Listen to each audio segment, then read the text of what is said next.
going back to Thomas. Thomas, are you here with me? I'm still there, yes. Great. So let's talk. Okay.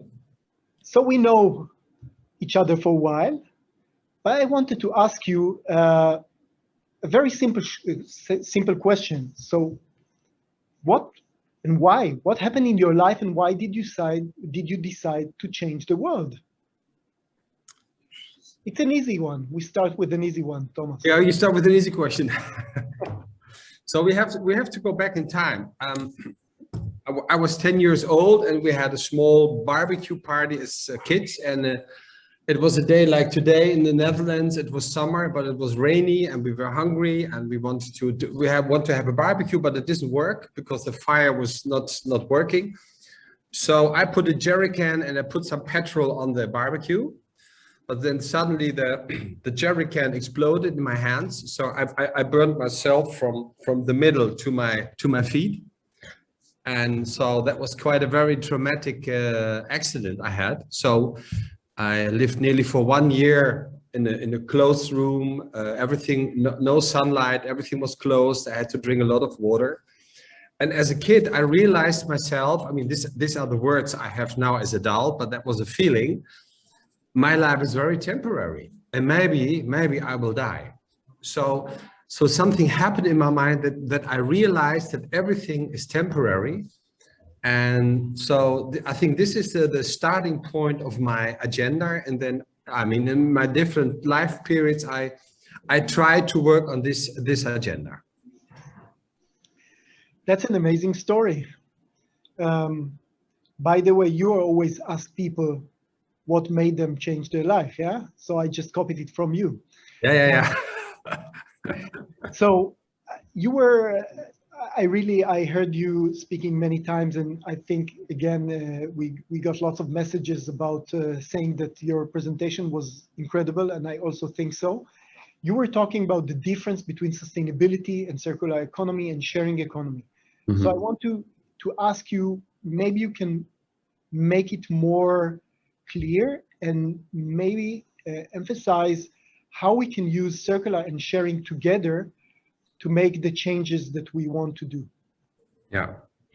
Okay. Now, so I tried it in the very beginning to say that sustainability means we are optimizing the existing system. So we try to lose less energy. We try to make it less toxic. We try to use less materials. But we all know that optimizing means if we are optimized, then it means it's getting very expensive. And the challenges are getting smaller and smaller. And at the very end, you realize, I mean, we optimized, but we didn't change everything. And then you start to manipulate. You can see that in the German automotive industry, they couldn't optimize the engines, and at least they start to manipulate it. So, but circularity is not about fixing or optimizing the existing system. It's about designing a new system. It's a new system based on the awareness that everything is limited. And if everything is limited and our life is temporary, so there are coming more and more people. So that's what we have. And we have to create more and more temporary aggregates. That means we have to organize a system that we are sharing everything what there is, because we just need it for temporary period, and then we have to give it to someone else. So circularity is not a trick, but it's a completely new system where we have to organize everything in a way that we share everything what we have. So I would say, allow me to say that it's not about circular and sharing, but at least circular means we are sharing everything with everybody. Okay. Here in Israel, you know, circular and sharing are becoming more and more popular, trendy, and people talk about it. But many of the people they actually speak about recycling. They're taking the idea and putting it down. What do you think? How do you think? And talking about maybe leasing or these kind of things. What do you think? What can be changed, and how do you think that we can change this attitude maybe you want to say something about the differences between these concepts and what we are talking about from your experience, and how are you leading for a change in that? Yeah, thank you for that question. I mean, leasing, sometimes leasing, service, renting, it's always the same, but there are very, very big differences. So, I mean, leasing is a financial model. We started this after the Second World War because we want to stimulate the consumption and the people that had no money. So we started the leasing concept. But the leasing concept means that the leasing company is buying a product by a producer, then he's making a leasing contract, and then he's pushing it in the market. It's still the same product. And as we know, a product is always an organized problem because the producer, he has the power to organize the product in a way that he knows there will be a completely breakdown of the water pump, whatever, in the washing machine, and then the client has to buy a new one. So we are now in a system where we have power and responsibility are completely separate. So the producer has the power, he's organizing a problem, we think it's new, but it's an organized problem. And the consumer, he has to take the responsibility for something which he doesn't know. So if we want to bring power and responsibility on the same place, then we have to organize a service. And the service means the producer by himself, he's offering his product as a service for the client, because the client, he doesn't want to own aluminium, he just wants to produce coffee. So, and if the producer is responsible for the performance of the product, then he's designing the product in a completely different way, that it's not an organized problem anymore. And just about recycling, I think recycling, I think it's really important, but we have to realize recycling means we are fixing something in the backwards direction because we didn't forethought what will happen. So we have to do both, because we have a lot of stuff which is already done, and we have to transform it, and we have to bring it over in the new system, and therefore recycling is very important. Great, thank you. So I mentioned before that we think that we have to learn a lot from the Netherlands, but why do you think it happened just in the Netherlands and not in other countries, or why Netherlands is leading in that? What is the business atmosphere, or maybe the cultural atmosphere that is leading to that? Yeah. Do you have an idea about that? Yes, yeah, for sure. I mean, I myself, I'm German, and I moved 30 years, nearly 30 years now. I moved over to the Netherlands. And I moved over to the Netherlands because the mentality here is that the Dutch people are always interested in something new, and they are completely open, and they always want to try something. So that's why we have a huge startup culture also in the Netherlands. So the Dutch people, they really like to try to figure it out, to start something. Maybe it's a kind of naive attitude maybe, but it's a very good naive attitude because they bring new things in the world. But I have to say, with all respect, we need the other countries to make it big and to roll it out over the world. So I think that the Netherlands is mentally, it's a mental startup place for new thoughts for the world. Great. So you've been here a few times. I have the honor that you were my guest in few conferences and even in an amazing workshop we did a few years ago. Mm-hmm. So, and you know Israel, you've been even, I don't know if everybody knows, but you were here, living here for like a few months, many years ago. And I think you know Israel and the atmosphere here. So you mentioned, it sounds like it's like in Israel. Also, Israelis always say, oh, we like new things and we like to do, you know, everybody have his startup and his idea.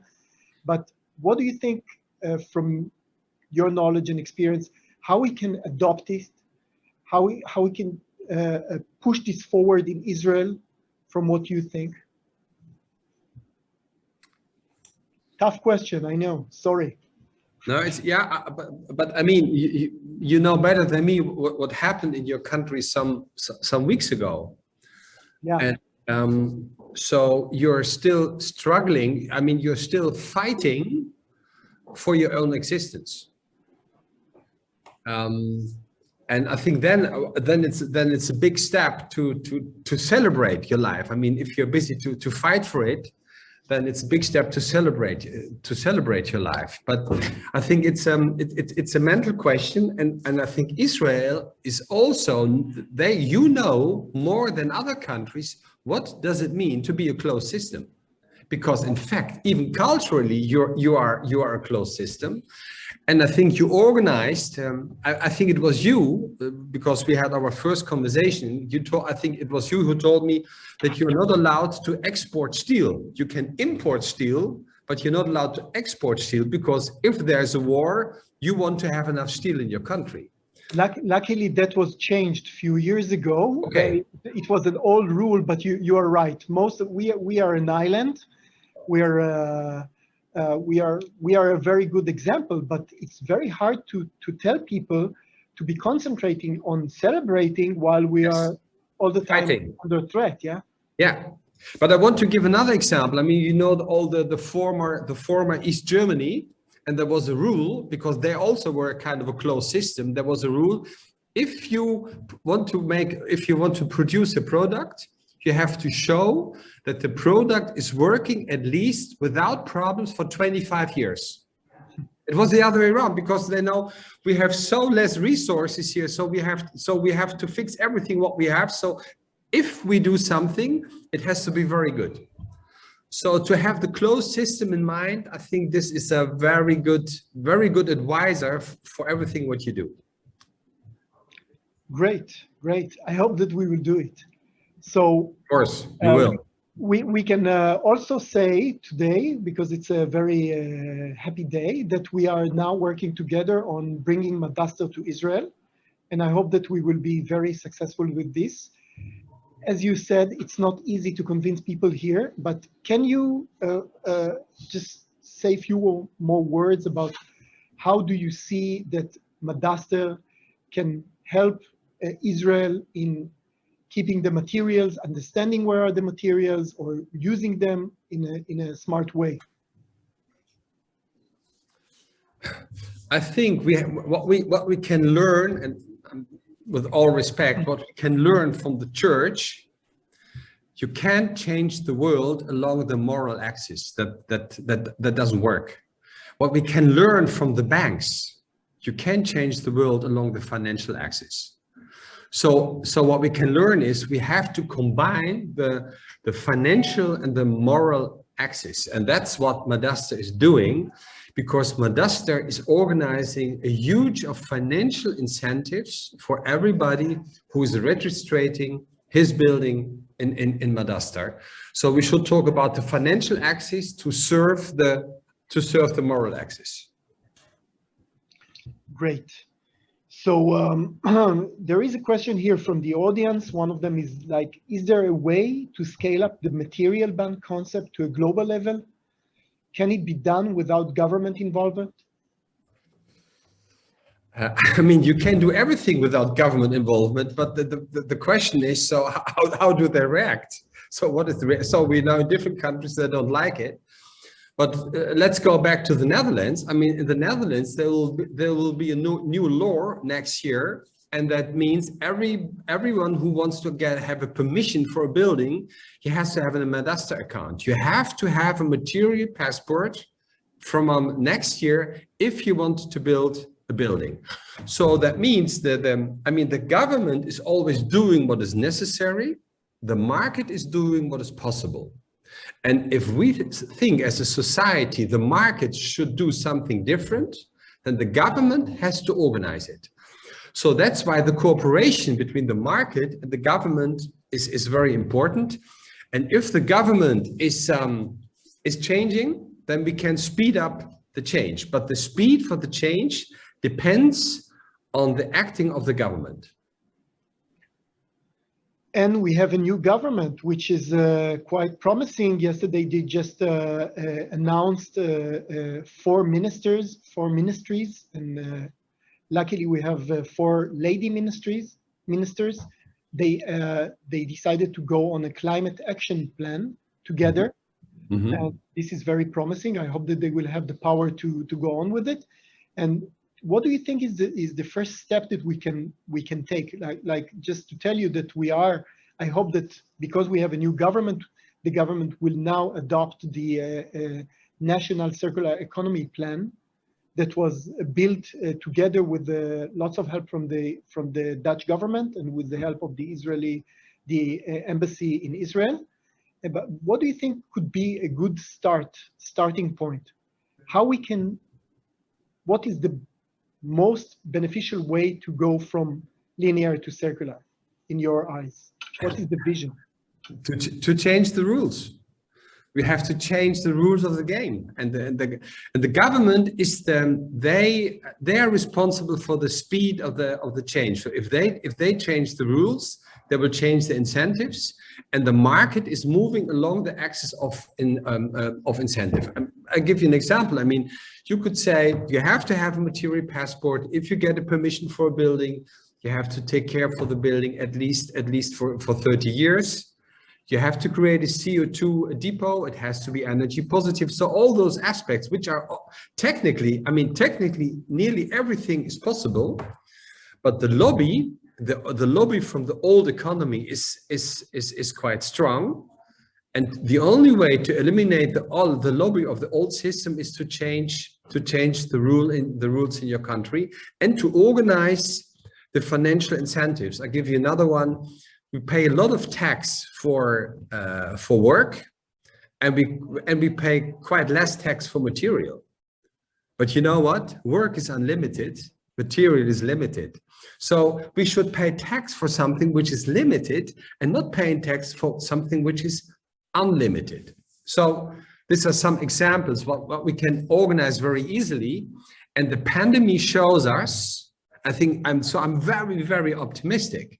The pandemic shows us everything can change in 24 hours.